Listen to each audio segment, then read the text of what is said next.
We're very excited to be here today. Obviously, through the generous gift from Tillman Fertitta, we're standing in a renovated basketball arena that we will be able to open on December 1st.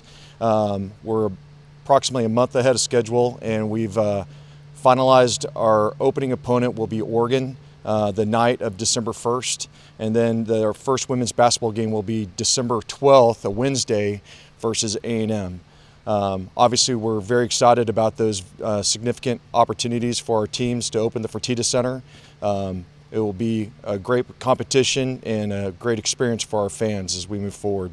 Obviously, this wouldn't be possible without some incredible work from our construction team.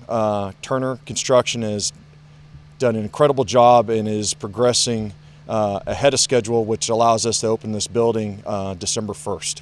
Well, we hit a big milestone this last weekend with the conversion of power. We went from independent power to back into the university power grid. That was a big monumental milestone for us.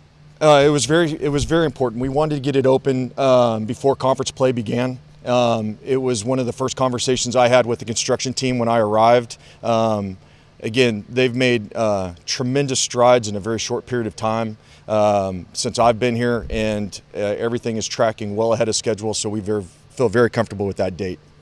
Sure. Obviously, we wanted a team that resonates with our fans, and so a team of the stature of Oregon coming in from the Pac-12 that was in Final Four, I want to say in 2017, great opponent for us and for our fans. It's every day this is something that we're talking about, not just from a construction standpoint, but how we're going to operate this venue, the type of experience that we're going to be able to deliver for our student athletes and for our fans. With the type of investment that's being made, this is as important as anything that we do. And you only get one chance to open a new building, and we got to do it right. And that's why working with Coach Sampson and him being able to work with Oregon to get them here, it was a very significant get for us as far as the opponent. I grew up in this building, and so you look around and it's totally different. You know, the premium sections are very significant. The video boards with the aspect that they provide to the building, but I'm a big fan of the ribbon board in the round. That's it's kind of what you've seen at the some NFL facilities, and then we've got a couple other tricks up our sleeves. Up our sleeves that we're not ready to announce yet, but we'll be able to get to by the time the first game gets here. Literally right behind me, we'll have seating for about 400 students, a standing room only section, and the rest of the seating is over there. But bringing the students down close to the court, that energy translates to the court, to our kids, helps create a significant home field or home court advantage. Very prevalent in the design and the aspect of this building that was so important, so we can translate that energy to our kids and really make it a very significant home court advantage. Well, you know, you start 4 years ago, you know, when we were talking about this and how important this was to the future of our basketball program. You know,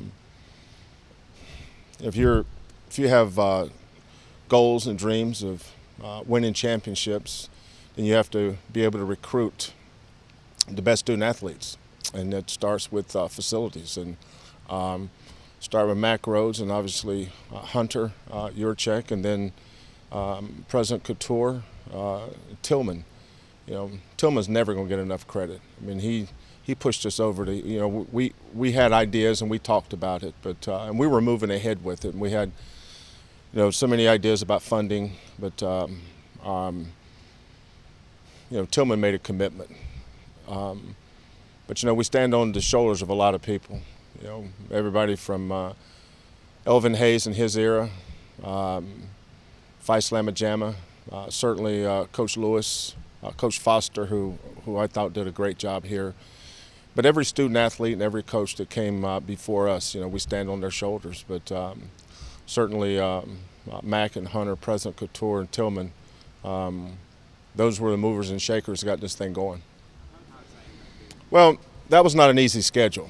You know, we had, you know, 3 or 4 teams that we had agreed to it, and, you know, some backed out. It's just a date, too. Some couldn't.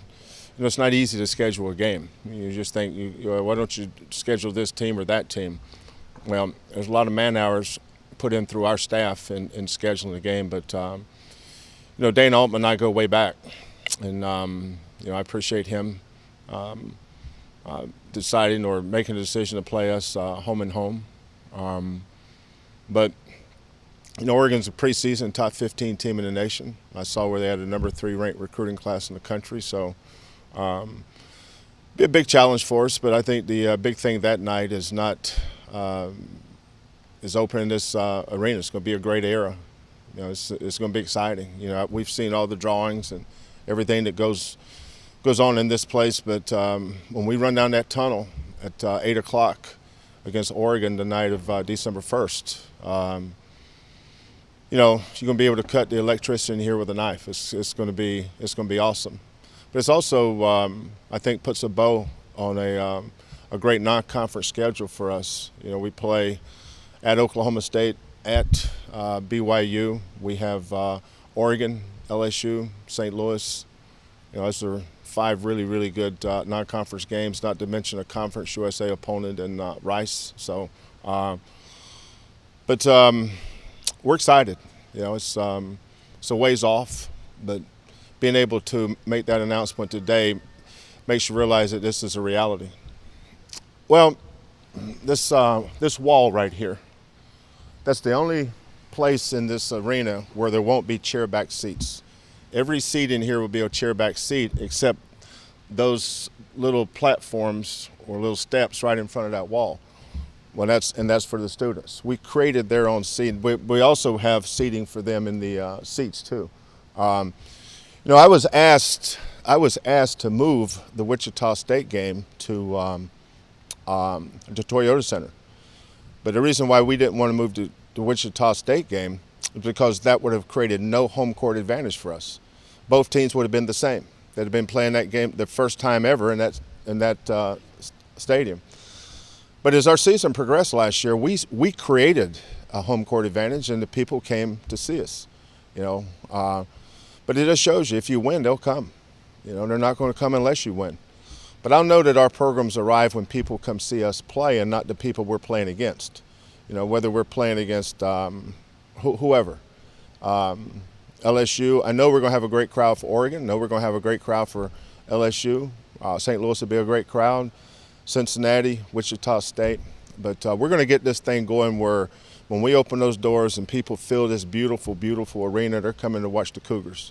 That's when we know we're going to be there. But I think the most important entity that fills up a basketball arena or a football stadium is the students, because they're here. We can count on them. And we've got to get our students in the habit of coming to watch our basketball team. They did a great job last year. That last game against Connecticut, the Cincinnati game, Wichita State game, how about the Arkansas game? I can remember a lot of games. Of course, the people over at Texas Southern asked me if we wanted to switch venues since we never seem to lose over there. I said, no, I think we'll move into the new place.